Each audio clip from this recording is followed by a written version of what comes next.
The health of former Indomitable Lions coach Jean-Paul Akono takes a sour twist as the 2000 Sydney Olympics gold medalist with Cameroon slumps into another coma, the second in 8 months following his rather unceremonious ejection from the helm of the technical bench of Cameroon's national team. After weeks of sustained incertitude, the 2014 Division 1 Football Championship finally kicks off against a backdrop of lingering concerns, including the abnormal number of participating clubs, money matters, as well as a shady calendar. Another scandal in the making as the Association of Sports Journalists of Cameroon petitions FIFA over allegations of a conspiracy by the Normalization Committee at FECAFOOT to deprive many of its members of accreditations for the Brazil 2014 World Cup. Another former Indomitable Lions coach, Javier Clemente Lazaro, says political interference is one of the major factors hemming the performance of the Indomitable Lions on a downward trend in recent years. This, of course, is Green Turf, our weekly attempt at bringing you up to speed on the freshest developments from and around Cameroon sports world. And of course, with tons of love from producer Calvin Tikam and director Serge Tachemo, let's begin bursting the information pipes right now.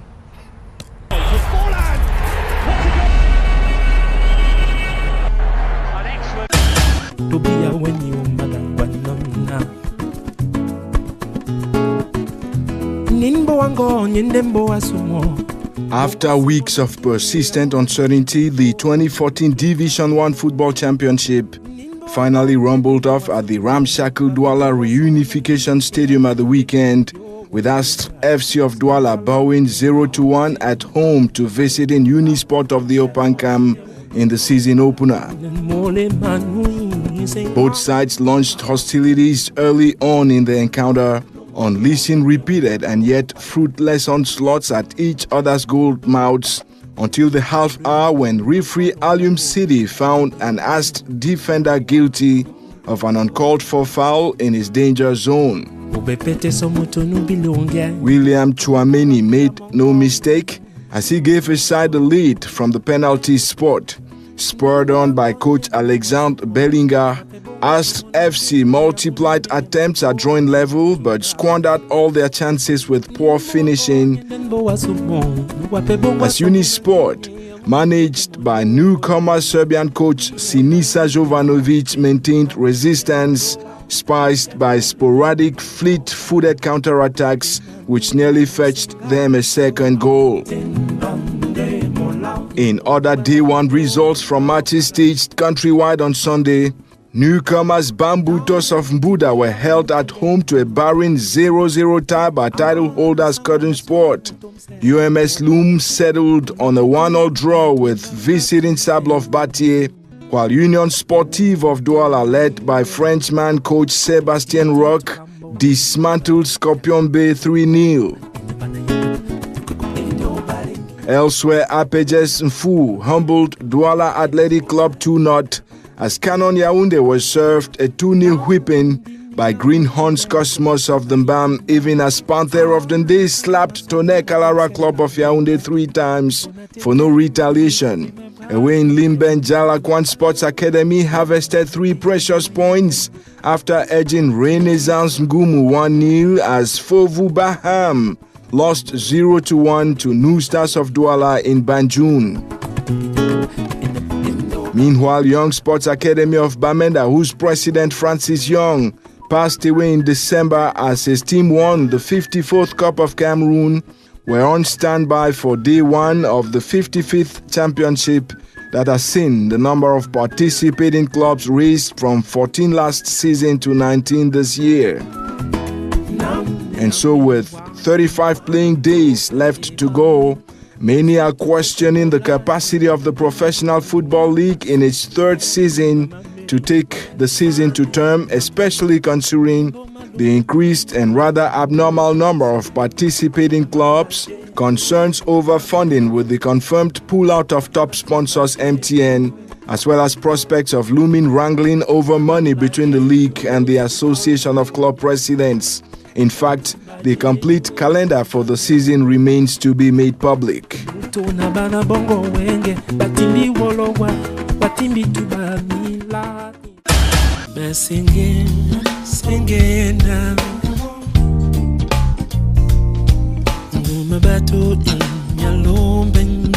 Jean-Paul Akono's progressively deteriorating health jumped from the frying pan into the fire last week when the former coach of the Cameroon Indomitable Lions slumped into a coma again. The dangerous twist to Akono's well-being happened only 8 months after he suffered a medically confirmed heart attack and was evacuated to a French hospital for close medical care thanks to a generous financial assistance from Samuel Eto'o. That first heart attack followed Akono's unceremonious dismissal in May 2013 from the post of coach of Cameroon, which he had occupied since September 2012. At the time, many insinuated Akono's ejection from the Indomitable Lions then was amongst the major reasons for the dangerous twist to his physical condition. But a remote cause appeared to reside in the government's reluctance to clear his salary arrears for the 8 months he served as coach of Cameroon. That amount is set to dangle around 80 million francs CFA, and several times in the recent past, his main employer, the Ministry of Sports and Physical Education, has simply opted for his tight lips regarding when exactly the Sydney 20 Olympic gold medalist with Cameroon will be paid for dues.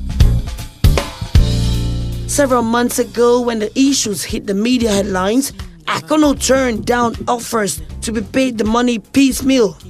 And as fingers of accusations ready to rise in the direction of the ministry, should anytime fatal happen to the 62-year-old Akono, who has since kept his job as the country's deputy football technical director, it is only fair to note that his second medical evacuation to Europe last week was ordered by the Presidency of the Republic, which is also footing all related bills. But critics argue, and strongly too, that the presidency should be ashamed of allowing the Akono embarrassment drag on this long and only intervene when the aging Olympic champion is struck by another health crisis.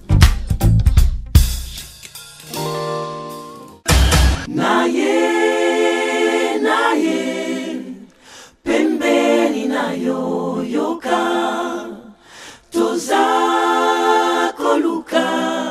The Confederation of African Football CAF has confirmed reception of Cameroon's bid to host the 2019 Africa Cup of Nations tournament.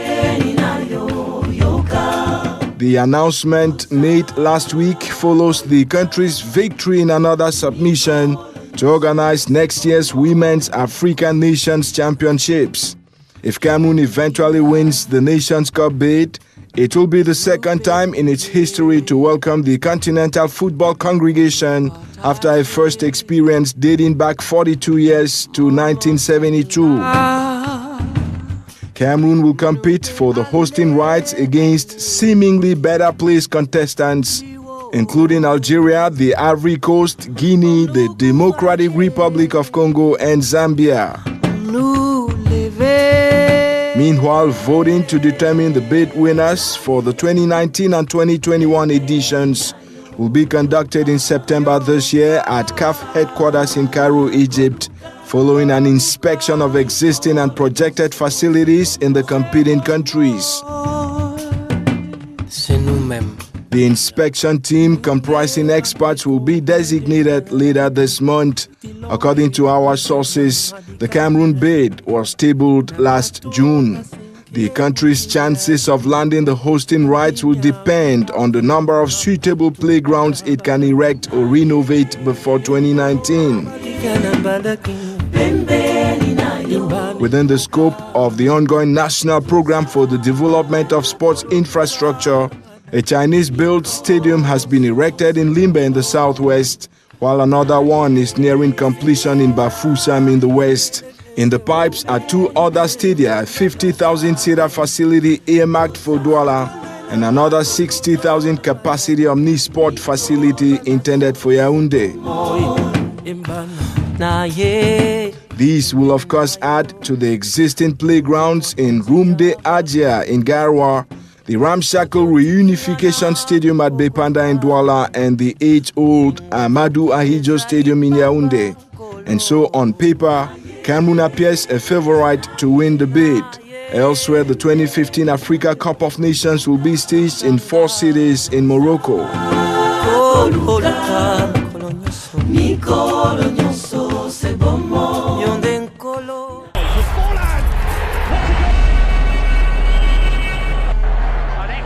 To many, German tactician Volker Finke is not only a visionary, but also a long-term football strategist. And so after helping Cameroon secure a safe passage to the 2014 World Cup in Brazil, the former mathematics and physical education teacher says his tactics in Brazil will be hinged on collective play, despite the rather hyperbolic individualism of players of the caliber of Samuel Eto'o. Elsewhere, Cameroon makes another attempt at bringing home a couple of Europe-based dual nationals in time for the World Cup, despite the recent resonating snub by Paul Georges Ntepe de Madiba, who says he is not ready at this point in time to dump his French nationality and come play for Cameroon's indomitable Lions. Stay with us if you can. Vamos a celebrar. La fiesta va a empezar. Cameroon's indomitable Lions are definitely not heading to the 20th edition of the World Cup in Brazil next June as favorites in any way. Drawn against host Brazil, Mexico and Croatia in the first round, such considerations would sound grossly unrealistic, especially considering the additional presence of global football powerhouses of the likes of Spain, Germany, Argentina and the turning host Brazil, amongst others. Yet Cameroon and the other 4 other qualified African flag bearers for the biggest football fiesta have a chance to surprise the world again by producing decent play, as has happened since Cameroon first made it to the quarterfinal stage in 1990, humbling mighty Argentina for starters. And as the various coaches managing the African teams elaborate and fine-tune their homework, long-term football strategist Volker Finke, a former mathematics and physical education teacher who is leading Cameroon to their 7th World Cup experience, says he is opting for collective play, a shift from yesteryears when the inimitable Lions banked on the individual abilities of the likes of Roger Mila, Patrick Mboma and to an extent Samuel Eto'o. The 65-year-old German technician at the helm of Cameroon's coaching bench for 8 months now says the new doctrine he is ejecting in the squad began taking root when Cameroon rattled Tunisia 4-1 in Yaoundé last November. He says he has redefined Samuel Eto'o's role at the attack line, revitalized Alex Song's midfield proficiency, as well as fixed last week. Finke said his magic formula for Brazil 2014 lies in grooming the team to adopt maximum ball possession techniques, as well as the ability to rapidly shift gears from the defense line through the midfield and into the danger zones of the opponents. And Finke, despite the odds, additionally believes an African side may reach the semi-finals.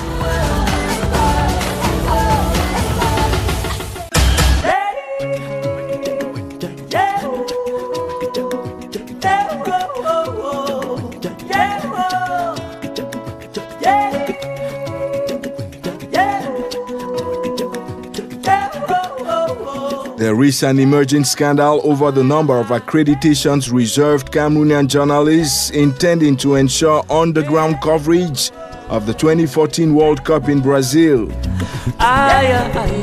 The bone of contention, according to the Association of Sports Journalists of Cameroon, rests in what it terms unfair and biased allocation of the accreditation codes by the Normalization Committee of the Cameroon Football Federation. In a protest letter addressed FIFA President Joseph Sepp Blatter, And bearing the signature of the Complaining Journalists Association President Emmanuel Gustav Samnik, the 25 accreditation set aside for print media reporters and photographers from Cameroon for the global football gathering remains far too meager. And yet, the trouble does not end there. Samnik says despite the insufficient number of accreditations, the Normalization Committee has gone ahead to distribute 13 of them to journalists who did not apply on FIFA's media channel and so could not feature among those expecting the precious World Cup coverage documents. The letter dated January 31, 2014 urged FIFA to urgently intervene and help Cameroon avoid the looming embarrassment despite the expiration of the deadline for the publication of the codes late last month. But in a reply served the association at the weekend, FIFA says it lacks the competence to resolve the standoff, as it only deals with national federations in such matters. And so until further notice, Cameroonian journalists who were expecting some 600 accreditation codes appear dumbfounded. Vamos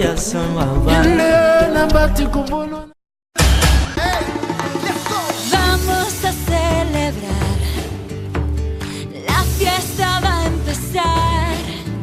Several weeks ago, Cameroon deployed a task force to Europe with a single mission to sweet talk upcoming Paul-Georges Dep de Madiba, Alex Ngandou-Elessa, Samuel Umtiti and Jean-Christophe Bahebek to consider discarding their French nationalities for an eventual call-up to the den of the Indomitable Lions for the 2014 World Cup in Brazil.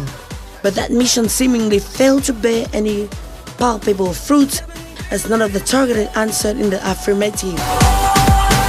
And with the countdown to Brazil gradually picking up speed, emissaries, including officials from the Normalization Committee, currently running the Cameroon Football Federation and the administrative bench of the Indomitable Lions, have again been dispatched to Europe for the same purpose.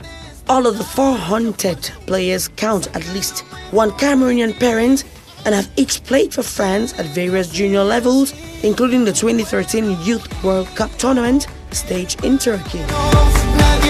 According to Article 15 of FIFA statutes, any player aged below 21 can swap nationalities, provided they have not represented another country at the senior level.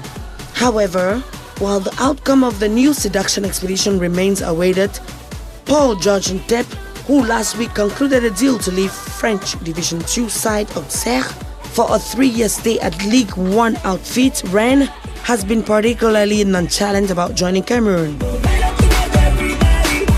The others, Alex Ngandou, Samuel Umtimi and Christophe Bahebek, have not been openly vocal about their intentions, as analysts opine their collective reluctance could stem from past cases of deception involving the likes of Willie Overtoun, who was convinced to play for Cameroon years ago, but is hardly ever convened to play for the country.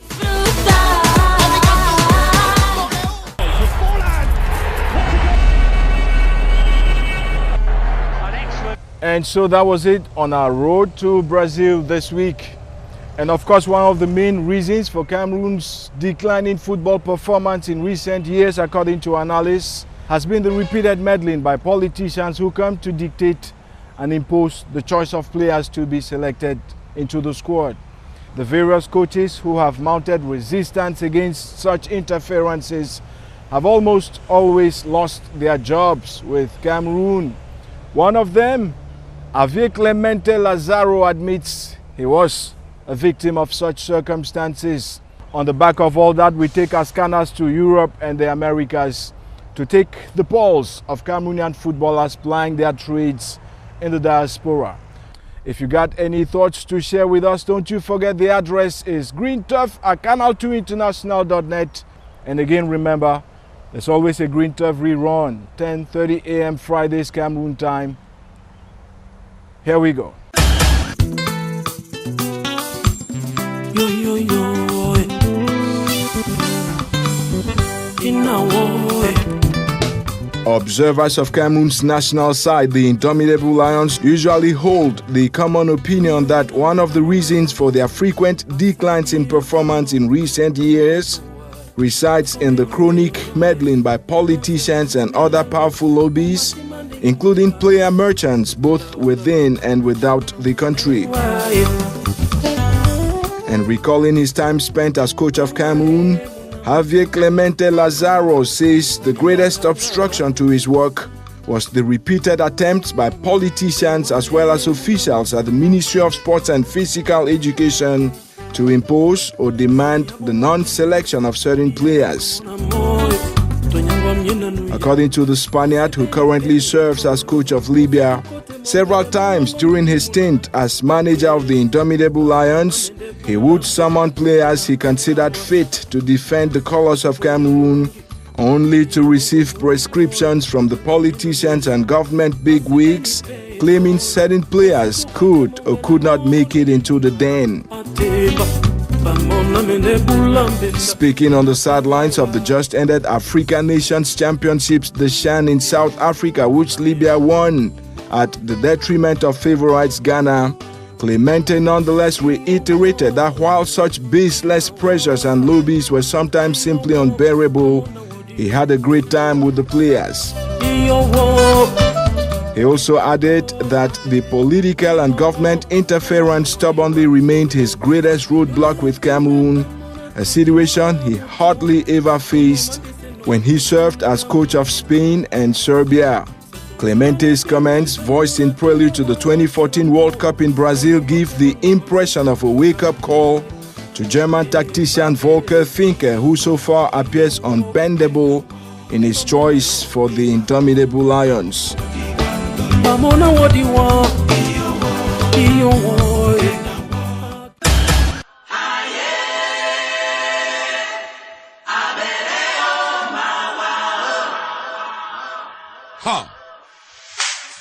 The New York Red Bulls have shown interest in Cameroon international Oyongo Bitolo.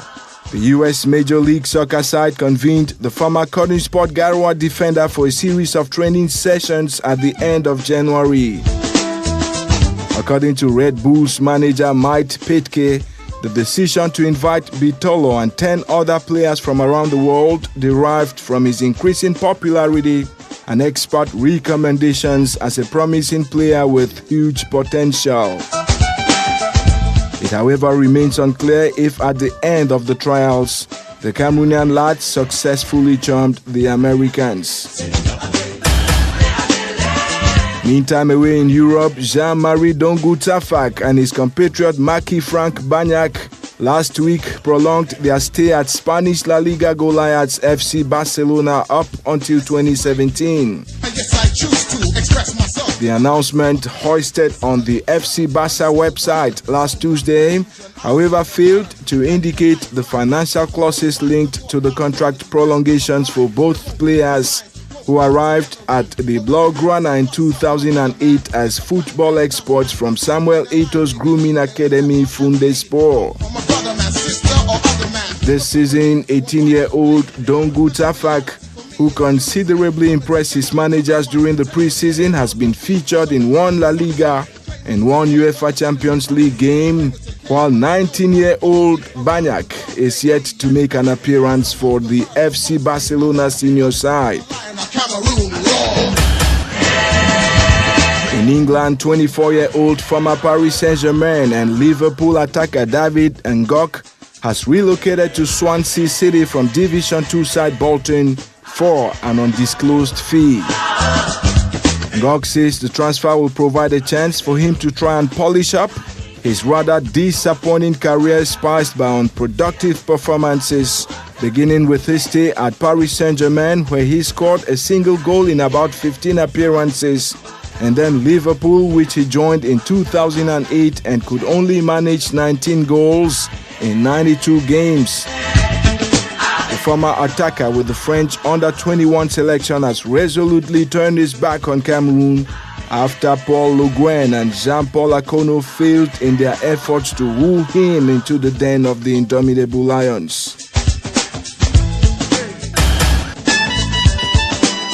Meanwhile, medics at French Ligue 1 side Stade Rennais have confirmed NTARYIKE, the son of the former Indomitable Lions midfielder, will stay off the green turfs for between 4 and 6 weeks after he sustained an injury in a league game against Lille on January 24.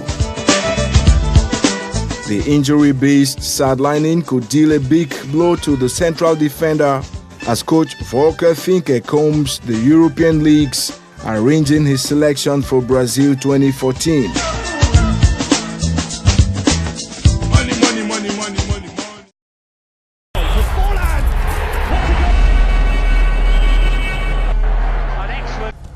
It is hard to imagine we're already into the second month of 2014.